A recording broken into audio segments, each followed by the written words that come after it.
ধর্মের কথা যারা প্রচার করেন তাদের খুব সাবধান হওয়া দরকার। মুখ দিয়ে যেটা আপনি বের করেছেন সেটা যদি নবীর না হয় তাহলে আপনার কি হবে?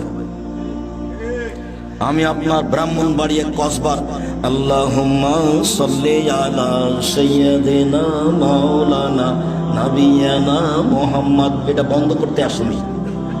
আমি আপনাকে বলতে এসেছি এটা যদি নবীর না হয় তাহলে আপনার কি হবে? এইটুকু আপনাকে বলতে এসেছি। আপনি মানলেন কি আর না মানলেন কি?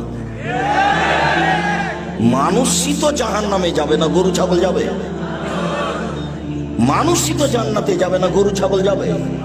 গরু ছাগল যাবে না, মানুষই যাবে। মানুষের জন্য জাহান্নাম রেডি, মানুষের জন্য জান্নাত রেডি। তা আপনি ইবাদত করে জাহান্নামে যেতে চাচ্ছেন, যান। মুহাম্মদ সাল্লাল্লাহু আলাইহি ওয়াসাল্লামকে অপমান করলে জাহান্নাম তো হবে, জান্নাত তো হবে না। ইবাদত কম করে জান্নাত হবে। জান্নাতে যায়নি তার আগে ঘোষণা জান্নাত।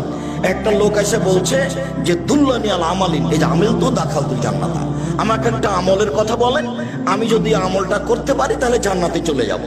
তখন আল্লাহ রাসূল বলছেন যে 5 ওয়াক্ত সালাত আদায় করো, ফরজ সিয়াম আদায় করো, যাকাত দাও, হজ করো, এরকম কয়েকটা কথা বলতে লোকটা এবার চলে যাচ্ছে আর বলছে ওয়াল্লাহি আল্লাহর কসম লা জাদালা হাযা ওয়ালা আন কসমিন, আল্লাহর কসম আমি এর কমও করব না এর বেশিও করব না। আল্লাহর কসম এর কমও করব না এর বেশিও করব না। জানেন কি, ও জোহরের 6 রাকাত সুন্নাত পড়বে না, ও ফজরের 2 রাকাত সুন্নাত পড়বে না। বলছে আল্লাহর কসম আমি এর কমও করব না এর বেশিও করব না। তাহাজ্জুদও পড়বে না।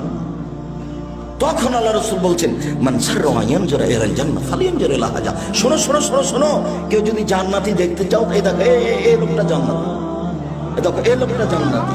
হাদিস বুখারী মুসলিম। রাসূল সাল্লাল্লাহু আলাইহি সাল্লামের সুন্নাতকে মেনে চললে ফলাফল সহজ। রাসূল সাল্লাল্লাহু আলাইহি সাল্লামের সুন্নাতকে মেনে না চললে ফলাফল ভয়াবহ। পৃথিবীর মানুষ, আমার একটি কথা জানা থাকলে অন্যকে বলো। 2, বনী ইসরাইলের কাহিনী বলো। 3, কেউ যদি কোনো কথা আমার নামে বলে সেই কথা যদি আমার না হয় তাহলে তার থাকার জায়গা জাহান্নাম। এখন মুকশিদুল মুমিনিনের বইয়ের প্রথম দিকে আছে কে যদি 1 ওয়াক্ত নামাজ কাজা করে তাহলে 80 হোক বা জাহান্নামে থাকতে হবে। এবার ও যদি এখন রাসূলের কথা না হয় তাহলে ধর্ম তো সহজ নয়। আপনি যেভাবে মনে করেছেন সেভাবে নয়। ধর্ম একজন মানুষের নামে চলে, একজন মানুষের কথাতে চলে, যার নাম মুহাম্মদ সাল্লাল্লাহু আলাইহি সাল্লাম। পৃথিবীর কোনো মানুষ দিয়ে চলে না ধর্ম। আব্দুর রাজ্জাক সাহেব মধ্যের বাক্যটা যে বললেন বনী ইসরাইলের কাহিনী, ওখান থেকে আমাদের একটু বলেন তো বনী ইসরাইলের কাহিনী বলতে কি? একটু দেখেন তাহলে বনী ইসরাইলের কাহিনী বলতে কি। যেমন হাজার হাজার বছর পূর্বের কোন কাহিনী যেটা আমাদের উপকারে আসবে তার নাম বনী ইসরাইলের কাহিনী। অবশ্যই তা সত্য হতে হবে। মিথ্যে যদি হয় তাহলে আবার হুজুর জাহান্নামে গেছে। তো সত্য কাহিনী কি? আবু হুরায়রা রাদিয়াল্লাহু তাআলা আনহু বলেন রাসূল সাল্লাল্লাহু আলাইহি সাল্লাম বলেছেন লাম ইয়াতাকাল্লাম ফিল মাহদি ইল্লা তালাসা। পৃথিবীতে মাত্র 3 জন দুধের বাচ্চা মায়ের কোলে কথা বলেছে। দুধ খেতে খেতে শিশু বাচ্চা মায়ের কোলে কথা বলেছে। 1 নম্বর হলো ঈসা আলাইহিস সালাম। দুধের বাচ্চা মানুষ সমাজে নিয়ে এসেছেন মারিয়াম। জনগণ দেখে বলছে ছি ছি ছি ছি ছি, এর বাপ কত ভালো মানুষ, এর মা কত ভালো মানুষ, এর জেনার সন্তান নিয়ে এসেছে। কার সাথে ধরা পড়ে জেনার সে সন্তান নিয়ে এসেছে, অবৈধ সন্তান নিয়ে এসেছে। ছি ছি ছি ছি, এর বাপ কত ভালো মানুষ, এর মা কত ভালো মানুষ। উনি নিজেও বলছিলেন যে আমি সন্তান জাতিকে কি দিয়ে বুঝাবো? কিন্তু নাসিয়া মানসিয়া, আমি যদি মিটে যেতাম সমাজ থেকে, কেউ জানতো না যে পৃথিবীতে মারিয়াম আছে। আমি যদি এরকম হয়ে যেতাম তাহলে কত ভালো হতো। আমি জাতিকে কি দিয়ে বুঝাবো যে এটা আমার সন্তান, আমার যে স্বামী নাই। যখন জিবরাইল বললেন যে আপনার একটা সন্তানের খবর দিতে এসেছি। তখন মারিয়াম বললেন, আন্নালি গোলাম, আমার সন্তান কি করে হতে পারে? লাম ইয়ামসাসনি বাশারুন ওয়া লাম আকু বাগিয়া, আমার বিবাহ হয়নি, আমি ব্যভিচারিণীও নই, আমার সন্তান কি করে হতে পারে? আমার বিবাহ হয়নি, আমি ব্যভিচারিণীও নই, আমার সন্তান কি করে হতে পারে? তখন আগন্তুক জিবরাইল বলছেন, একুল রব্বুকা আলাইহি হাইয়্যান, আরে তোমার প্রতিপালক বলছে যে এটা আমার কাছে একেবারেই সহজ। আমি তো বাপ মা ছাড়াই আদমকে তৈরি করেছি, আর ঈসাকে করেছি বাপ ছাড়া মাকে দিয়ে, এটা আমার কাছে কোনো ব্যাপার নয়, আমি বললেই হয়ে যায়, কোন এখন হয়ে যায়। এটা আপনার প্রতিপালক বলছে। তো সন্তান হয়ে গেল, এখন জাতিকে বুঝাবে কি দিয়ে? বুঝাতে পারে না, এখন সব জাতিকে ইশারা করছে এদিকে, বাচ্চাটাকে কথা বলে। তখন বাচ্চা বলছে, ইন্নী আব্দুল্লাহ আনা নবী, আমি হচ্ছে আল্লাহর বান্দা, আমি হচ্ছে নবী। দুধের বাচ্চা কথা বলছে।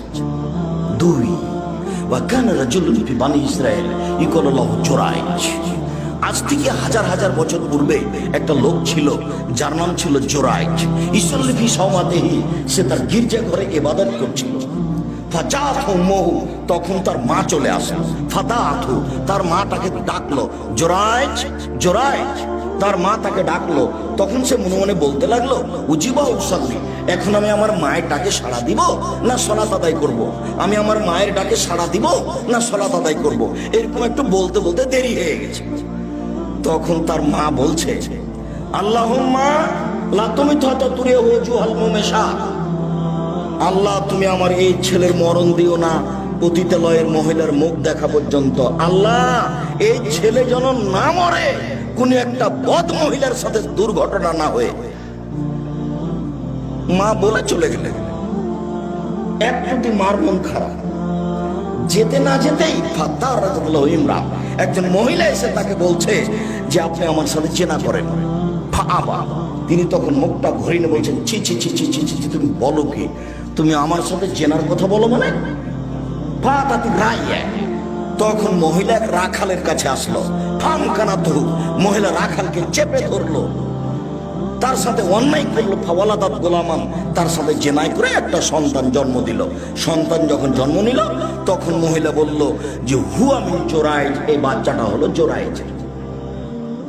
ফাতাহু, জনগণ গির্জা ঘরের পাশে আসলো। ফাকাসসারুহু, তার গির্জা ঘরকে ভেঙে একবারে ধুলা ধুলা খান খান করে দিল। ওয়ানজালুহু, তারা তাকে গির্জা ঘর থেকে টেনে হেঁচড়ে রাস্তায় নামিয়ে দিল। ওয়াসাব্বুহু, তারা তাকে অকথ্য ভাষায় গালি দিতে লাগলো, যার যা মনে লাগে। হ্যাঁ বেটা, তুমি গির্জা ঘরে ইবাদত করো আর জেনা করো, যার সন্তান হলো এইটা, সবাই স্বাভাবিকভাবে মন খারাপ করবে, যা হওয়ার তাই হলো। ফাকামা, জুরাইজ দাঁড়ালেন। ফাতাওয়াদ্দা, ওযু করলেন। ওয়াসাল্লা রাকাতাইন, দুই রাকাত সালাত আদায় করলেন। ফাআতাল গোলামা, এবার দুধের বাচ্চার কাছে আসলেন। দুধের বাচ্চার কাছে এসে বলছেন, মানাবুকা, ও দুধের বাচ্চা, বলো তো তোমার বাপকে? তখন দুধের বাচ্চা বলছে, আবিয়া রাই, আমার বাপ হচ্ছে রাখাল। কালু, জনগণ বলল, নাবনি সাওমাতাকা বিযাহাব, শোনেন জুরাইজ, আপনার গির্জাঘর আমরা স্বর্ণ দিয়ে বানিয়ে দেব। তখন জুরাইজ বললেন, লা ইল্লা বিদ্দীনি, আমার গির্জাঘর স্বর্ণ দিয়ে বানাতে হবে না, মাটি দিয়ে বানাতে হবে, যাহাই ছিল তাহাই করিতে হইবে। হাদিস মুসলিম। এরলাম বানি ইসরায়েলের কাহিনী। একটু বাইরে দেখো তো, যারা একটু হইচই করছে তাদের একটু হইচই বন্ধ করো তো, যারা তোমরা দায়িত্ব পালন করছো। যারা আশেপাশে হইচই করছে তাদেরকে দূরে বিদায় করে দাও। যারা দোকানপাটে আছেন তাদেরকে আমি অনুরোধ করছি, কিছুক্ষণ কথা লেনদেন ক্রয় বিক্রয় বন্ধ করুন। এর নাম বানি ইসরায়েলের কাহিনী। এই হাদিসে আমাদের বোঝার কি আছে? এই হাদিসে আমাদের বোঝার আছে, জীবনে কোনোদিন ছেলে মেয়ের জন্য বদদোয়া করবেন না।